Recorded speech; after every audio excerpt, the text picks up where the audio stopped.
Senator Adam Schiff falls back into his old ways of lying about Donald Trump in order to make himself look good and cover up his own crimes. AG Pam Bondi fires the woman over the Jeffrey Epstein case and most recently over the Puff Daddy case. Something is very fishy here. Plus, President Donald Trump gets shocking new polling numbers with all of the Epstein stuff going on. We're going to go through all of that. Thank you guys so much for liking and sharing these videos. We're almost to 2 million subscribers. So if you haven't subscribed yet, hit that subscribe button right now. It's totally free. Attorney General Pam Bondi has finally fired Maurene Comey, daughter of former FBI Director James Comey. You know, the 8647 rocks guy, the guy that lied about the Russia collusion stuff, the guy that's now under investigation for undermining the President of the United States. Well, she has been the U.S. attorney in the Southern District of New York, where they're hiding the Jeffrey Epstein files, according to lawyer Alan Dershowitz. Now, the reason for her firing and termination has not been disclosed. And both the U.S. Attorney's Office in Manhattan and the Justice Department say, we're not going to get into it. Just know that she's been fired. Maurene Comey played a key role in several high-profile prosecutions, including the Jeffrey Epstein file that MAGA wants more details about, the Ghislaine Maxwell case, where she went to jail for 20 years for trafficking children to nobody, and Puff Daddy. Now, isn't it crazy that the daughter of the former head of the FBI, who's actively under investigation for being a shyster, is the one that was randomly assigned the Epstein file, the Ghislaine Maxwell file, and the Puff Daddy file? I find it very interesting. Now, investigative journalist Laura Loomer noted that the firing came 2 months after she launched an investigation urging Pam Bondi to fire both Comey and her husband because of some of the shenanigans that they've been up to. Let me go ahead and roll a video, and then we'll go ahead and react to it together.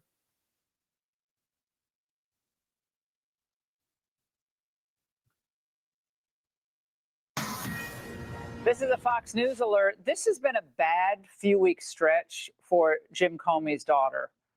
She was just fired by the DOJ. She's known for a couple things. She just lost the Diddy case, of course, and she was Jeffrey Epstein's prosecutor. So the daughter of the former FBI director, James Comey, she's a veteran federal prosecutor, worked on these cases. Maurene Comey is fired. So this is sending tongues a-wagging as the internet personalities and others, and this show has asked questions about what happened with the files, why did we overpromise and underdeliver? But the president has made his opinion on this very clear over the last couple of days. So the left says this is the right being political, while others say this may be the first step in unsealing the list and all of the details of the Jeffrey Epstein case, which is being hidden and sealed in New York. All right, now speaking of Jeffrey Epstein, Senator Adam Schiff posted a video on X calling out President Donald Trump and others for purposely and maliciously continuing to withhold the Jeffrey Epstein files. What are you hiding, Donald? He says. It's time to release the files. Now, let me pull this up on the screen and we'll go through it together. It's a little bit long, but I'm not going to show you everything because I can't stand looking at this guy's watermelon head on a pencil neck. But let's go ahead and watch this together. This morning, Donald Trump attacked his own supporters, calling them weaklings who bought into the bullshit. What is this all about? Well, the bullshit he's referring to is about Jeffrey Epstein. Let me try to explain what this internal MAGA fight over Jeffrey Epstein is all about.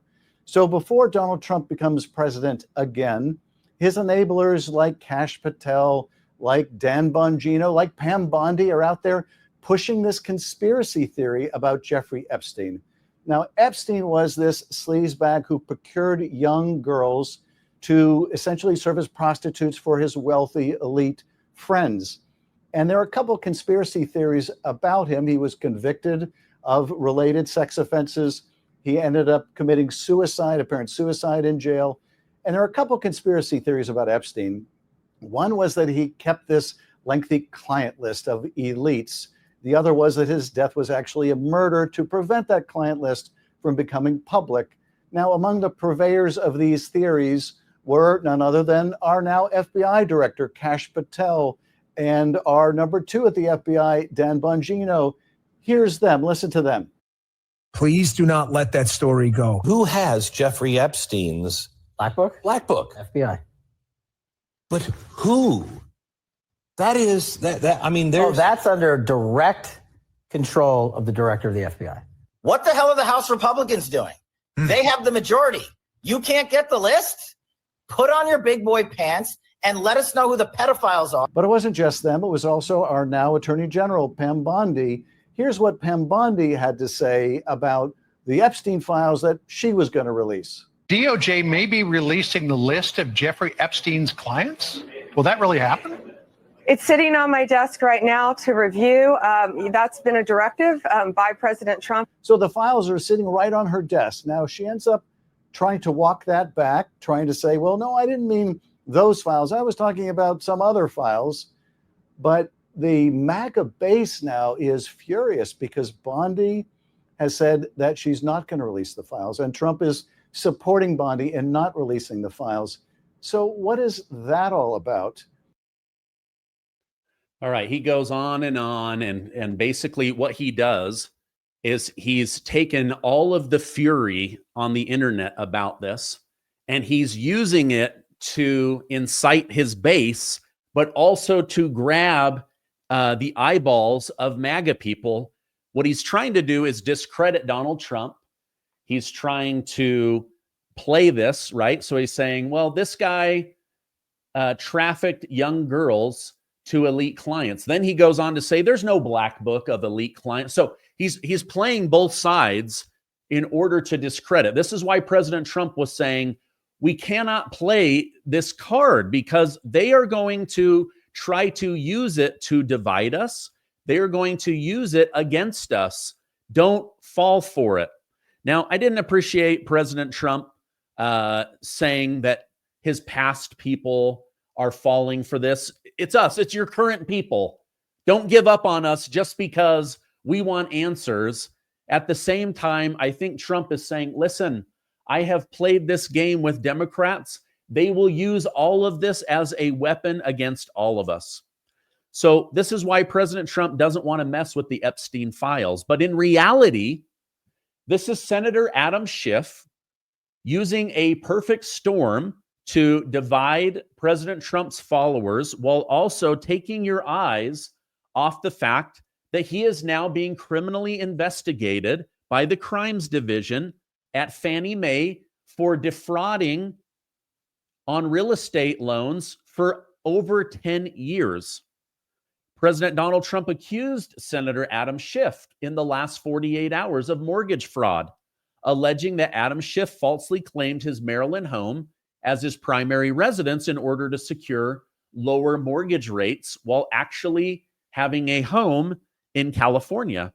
Trump cited findings not on his own, but from Fannie Mae, where Fannie Mae says there is now a sustained pattern of fraud since 2009. So they are the ones taking this up. They are the ones filing a complaint. They are the ones saying, wait a minute, this guy is doing what Letitia James did, and we're going to be looking into it. Now, Senator Schiff responded on X, dismissing the claim as baseless, political retaliation for leading Trump's first impeachment, and pledged to keep holding him accountable. Do you see what's happening here? He is trying to keep you focused on Trump and divide the base over this pedophile Epstein so that you won't realize that he's allegedly committed fraud since 2009. So this is actually a really big deal. Now, has the Epstein stuff, as the internet would have you believe, divided the MAGA base? I was shocked. It actually hasn't. Let me go ahead and show you this from CNN. It was actually really eye-opening, and I think you guys will find it as interesting as I did. Look, I think this one surprised me a bit because of all these complaints online going after Trump and the Epstein files. You might think his approval ratings were going down, Republicans. If anything, they're going up. Republicans who approve of Trump, look at our CNN poll. The prior one, 86%. The one out this week, 88% were Republicans. How about Quinnipiac? The prior poll, 87% approve of Republicans. This week out, 90% with Republicans. If anything, Donald Trump's approval rating has gone up since this whole Epstein saga started. He is at the apex or close there too in terms of his popularity with Republican voters, Epstein files, complaints or not. You just proved that not everything online is real. Yes, in real life. Who knew? Amazing. Twitter and X are not reality. Is there any reason that you can find that this hasn't taken hold and hurt him? Yeah. I mean, on X, all you hear about is the Epstein files. But how about out in the real public? Republicans who said the top issue was Epstein case. The answer is one, and not 1%. One responded. This is a great little finding that Ariel Edwards-Levy, who of course is part of our polling unit, found. Just one single Republican said that the nation's top problem is in fact the Epstein case. Not much of a surprise that therefore Donald Trump's approval rating has not suffered with Republicans because of the Epstein case. Because the bottom line is most Americans say it's not high up on their priority list. So to people that are on the internet, this is a bigger deal. To people that are off of the internet, or maybe they're older, or they haven't been following this, they are like, okay, this guy's a pervert, but let's go bust the current perverts, right? So this is CNN. President Trump's approval rating went up, not down. And when polled, only one person said getting the Epstein information was important. Now, it's important to me. Let me know in the comments if it's important to you. But I think Trump is onto something where he's saying, listen, we're going to get you all credible information, but we don't know that this file is intact or honest at this point. And also, we've got so many other problems. Don't let this fracture the base. So what's happening? Democrats, they are pumping this out every single day, trying to fracture the base. Then over on Twitter, millions of fake bots from Russia, China, the Democrat Party, they come in and they try to stir up a hornet's nest, but it's not going well for Democrats. So if things got better during the Epstein situation for Donald Trump, you would think that they would get that much better for Democrats that are pushing this out and saying that Trump must be connected. But it's actually the opposite. Listen to what's happening to Democrats compared to what happened to Donald J. Trump. Let me pull this up on the screen and we'll watch it together. Congressional Democrats have been trying to seize on this. You hear them also parroting what you're hearing online, saying, release the files, this is terrible, blah, blah, blah. I mean, is that working for them? No, I mean, look, here's what's so important. You know, we talk about the potential of Republicans leaving Donald Trump. They're not leaving him. But what about congressional Democrats and problems with their own base? Democrats' net approval of congressional Democrats, according to Quinnipiac University, in June of 2025, it was their second worst ever at minus 12 points. Is that not low enough for you? How about we go even lower? In July of 2025, minus 13 points, their worst net approval rating for congressional Democrats among Democrats ever. Donald Trump is not the one who has problems with this political base. It is congressional Democrats are the ones who have problems with their own political base. All right. Wow, wow, wow, wow, wow. Isn't that crazy? So Donald Trump went up during this Epstein stuff, and Democrats actually went down. They got worse. This is actually somewhat crazy to me. But while President Trump holds his position, Democrats continue to sink with their own party because their party is doing nothing for voters.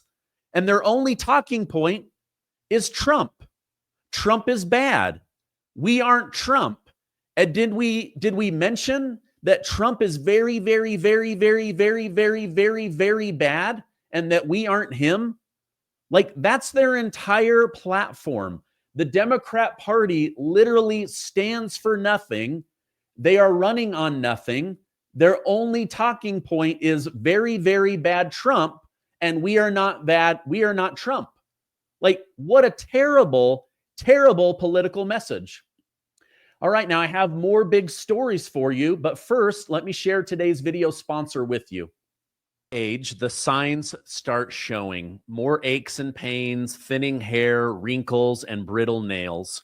It's frustrating, but we don't have to accept it. Let me tell you about Revive by Bright Core Nutrition, a powerful supplement designed to restore what time is taking away.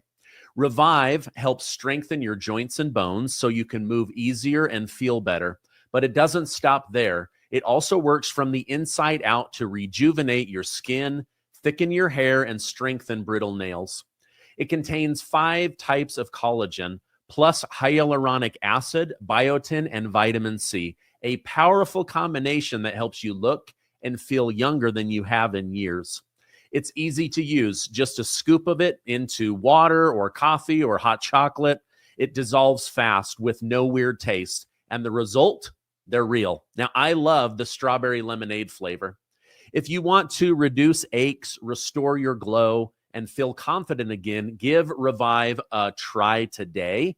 I've got a special offer for you. Do the code Gardner at the link below or use the QR code and get 25% off. Or go get a better deal. Make a quick phone call to 888-908-4425.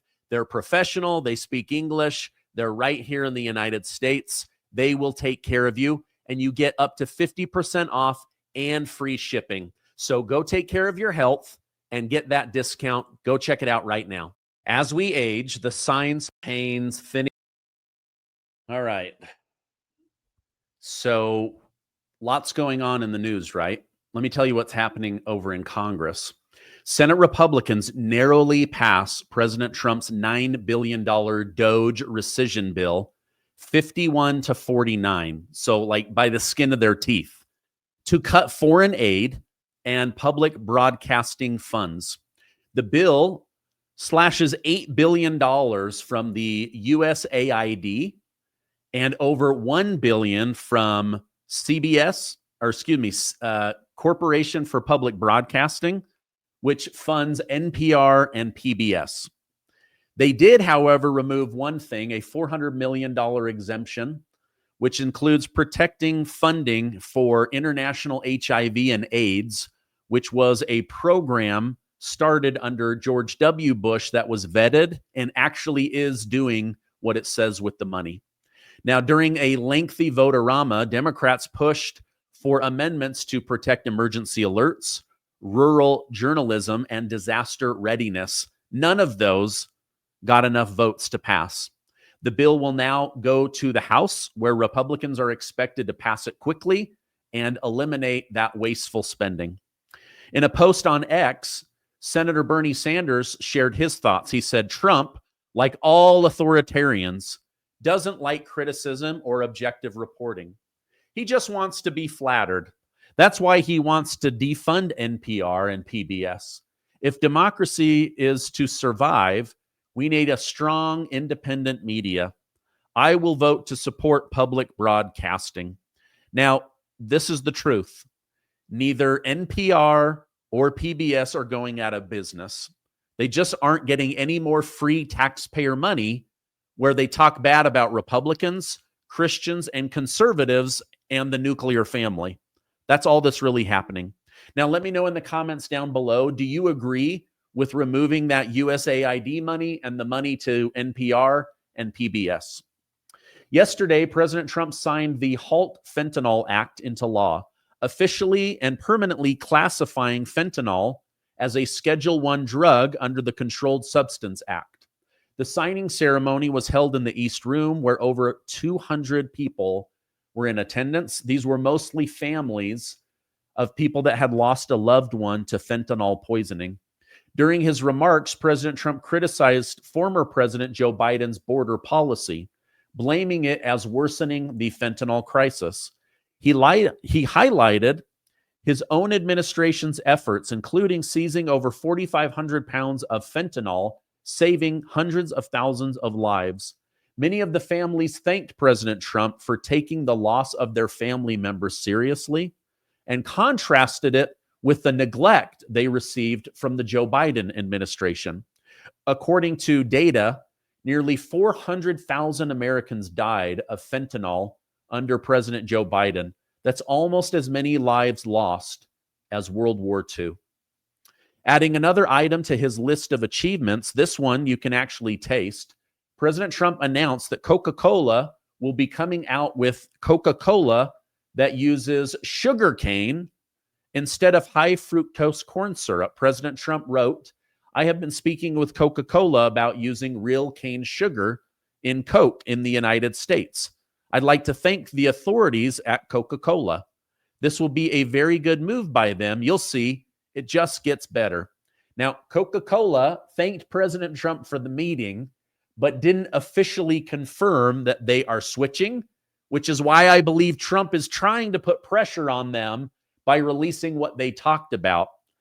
Back in 1980, Coca-Cola switched from sugar to high fructose corn syrup in order to save a little bit of money per drink. HHS Secretary Robert F. Kennedy Jr. blames high fructose corn syrup as one of the main factors in why we have an obesity epidemic among adults, young adults, and children. So they are continuing the Make America Healthy Again movement by trying to clean things up.